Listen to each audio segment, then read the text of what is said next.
हरिओम। तो अभी थोड़े दिन पहले ना मेरे अंदर एक क्वेश्चन चल रहा था कि यार, अगर भगवान को सब एक जैसा ही रखना था, भगवान सबको हमें वापस ही बुलाना चाहता था। वो चाहता था कि हम इस जीवन को ना जिएं। और ये वैरायटीज जो डिफरेंट काइंड ऑफ थिंग्स उसने बनाई है, डिफरेंट इमोशंस, डिफरेंट फीलिंग्स, और इतने सारे डिफरेंट डिफरेंट लोग, इतने डिफरेंट माइंडसेट्स, इतनी खूबसूरत खूबसूरत चीज़ें, फल, पेड़ पौधे, पक्षी, उनकी तरह तरह की आवाज़ें। अगर उसे सब एक जैसा ही चाहिए था, अगर वो सबको ही चाहता है कि सब वापस आ जाएं, सब सिर्फ उसी के पास उसके धाम में रहें, जो भी मतलब बातें की जाती हैं वो सही भी है। मैं ये नहीं कहता, डायमेंशंस हैं यूनिवर्स में बहुत सारी तरीके की। सब अपने माइंडसेट के हिसाब से उन डायमेंशंस में एंटर कर जाएंगे, जो भी उनके लास्ट में उनके माइंड में चलेगा उस डायमेंशन के हिसाब से वो उस डायमेंशन में रहेंगे। और मज़े की बात यह है, परमानेंट कुछ नहीं है। तो मेरे दिमाग में ये चल रहा था कि ये सब कुछ क्यों इतनी, अगर उसे एक ही जैसा चाहिए था, अद्वैत ही सब कुछ चाहिए था, तो उसने द्वैत बनाया क्यों? मेरे अंदर ये सवाल चल रहा था। तो ऐसे ही एक दिन अचानक बैठे बैठे ख्याल आया कि यार, मैं बाजार में जा रहा था और मैंने वहाँ एक सब्जी देखी, लौकी। और वो मुझे बिल्कुल भी पसंद नहीं है।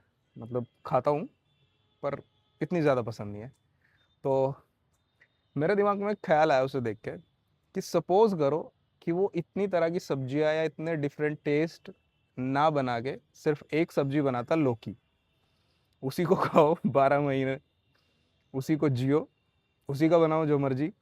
ठीक है, कोई दूध नहीं, कोई कुछ नहीं, किसी भी तरह की कोई भी चीज़ नहीं, ना मटर ना पनीर। ठीक है, सिर्फ लौकी, एक तरह का कलर, सिर्फ वाइट ब्लैक जो भी वो रखता, कोई डिफरेंट नहीं कलर में, कोई साउंड डिफरेंस नहीं, कोई टेस्ट डिफरेंस नहीं, कोई विजुअल डिफरेंस नहीं, सब कुछ एक जैसा, प्लेन वाइट। ठीक है, तो क्या तुम उसमें जी पाते? हमारे ब्रेन की डिजाइनिंग ऐसी है कि हमें हर टाइम कुछ नया चाहिए, तब हम खुश रह सकते हैं। हम ज़्यादा देर किसी एक आदमी के साथ रहते हैं, बोर हो जाते हैं। हमें हमेशा कुछ नया चाहिए। इसलिए डुअलिटी बनाई कि हमारे जीवन में नयापन बना रहे, हम खुश रहें, नई नई चीज़ें एक्सप्लोर करें। जो वो डोपामिन हिट होता है ना नई चीज़ कुछ एक्सप्लोर करने पे, वो इसीलिए अंदर डोपामिन डाला गया। मतलब गजब तरह की इनोवेशन कहें, या गजब तरह का एनवायरनमेंट, या गजब, बस मतलब क्या ही आर्टिस्ट है जिसने ये बनाया। और वो बिल्कुल नहीं चाहता, मेरे ओपिनियन में तो, जैसा मैंने अनुभव किया है, कि वो बिल्कुल नहीं चाहता कि तुम एक जैसे होके रह जाओ। उसने जीवन बनाया बहुशाखा। मतलब अगर तुम्हें फियर, डर, लव, प्रेम, जो भी तुम्हारे अंदर इमोशंस है ना, वो खाली ऐसे मत देखो कि यार मेरे अंदर डर आ रहा है, मेरे अंदर एंजाइटी आ रही है, मेरे अंदर फियर आ रहा है, अटैचमेंट आ रहा है।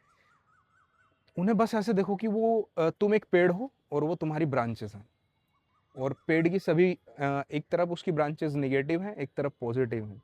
और अगर खाली एक तरफ की पॉजिटिव पॉजिटिव रह जाए तो पेड़ इधर गिर जाएगा, निगेटिव निगेटिव रह जाए तो उधर गिर जाएगा। और कभी भी ऐसा मैंने किसी के जीवन में नहीं देखा कि वो खाली निगेटिव ही रहे या वो पॉजिटिव ही रहे। सब चीज़ें होती हैं। अपने आप को जस्ट फील करो एज अ ट्री। जैसे भगवत गीता में कहा गया ना, अश्वत्थ का पेड़ है, जड़ें उसके ऊपर और उसकी शाखाएं नीचे। ठीक है, बट तुम अपने आप को ऐसे पेड़ अनुभव करो कि तुम्हारी शाखाएं भी ऊपर है, और जो भी तुम्हारे अंदर जो भी इमोशंस हैं, प्रॉब्लम्स हैं, फीलिंग्स हैं, उन सब को एज अ ब्रांच ट्रीट करो और उन्हें एक्सेप्ट करो। भागो मत किसी चीज़ से, जियो जीवन को जितना जी सकते हो। क्योंकि जो भी ईश्वर है जिसने इस क्रिएशन को बनाया, वो नहीं चाहता तुम यहाँ से भाग के कहीं और पहुँचो। उसने डायमेंशंस बनाई हैं।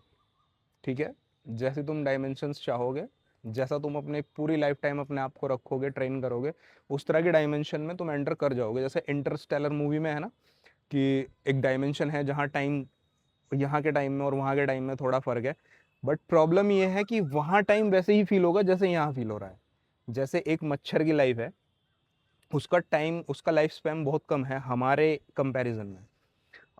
ऐसे ही एक टर्टल का जो लाइफ स्पैन है वो हमसे कहीं ज़्यादा है कंपैरिजन में। तो ऐसे ही वो डायमेंशंस हैं। 14 भुवन बताए गए हैं, 84 लाख योनियाँ बताई गई हैं। वो योनियाँ कही जाती हैं, पर मेरे हिसाब से वो डायमेंशंस है एक्सप्लोर करने की जीवन को। ठीक है, तो मेरे हिसाब से वो नहीं चाहता। मेरा सजेशन यही है, जिस तरह से तुम इसे जी सको जियो, और जो भी तुम्हारी निगेटिव या पॉजिटिव साइड्स हैं उन्हें एज ए ब्रांच ट्रीट करो, एक्सेप्ट करो, भागो मत। अगर भागोगे तो तुम किसी एक्सपीरियंस से रह जाओगे, और लाइफ बहुत ब्यूटीफुल है, वो दोबारा तुम्हें जब तक तुम उससे परिपक्व नहीं होगे, जब तक तुम उससे नहीं सीखोगे, रिटर्न वो चीज़ आएगी और तुम्हें सिखाएगी। यही कर्मा का रूल भी है, ठीक है। तो डुअलिटी किस लिए है वो मैंने तुम्हें बता दी।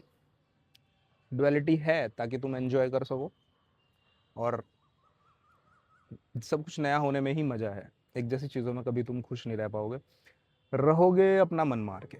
अगर खुश रहे भी तो मन मार के रहोगे, फ्लॉलेस खुशी नहीं होगी। क्योंकि जीवन पानी की तरह है, बहता रहेगा तो अच्छा रहेगा, कहीं अटक जाएगा या कहीं रह जाएगा तो सड़ जाएगा, गंदा हो जाएगा, ठीक है। तो मेरे ये थॉट थे भाई, there is duality in this life, और love yourself, treat yourself, choose yourself over everything. Thank you, नमस्ते।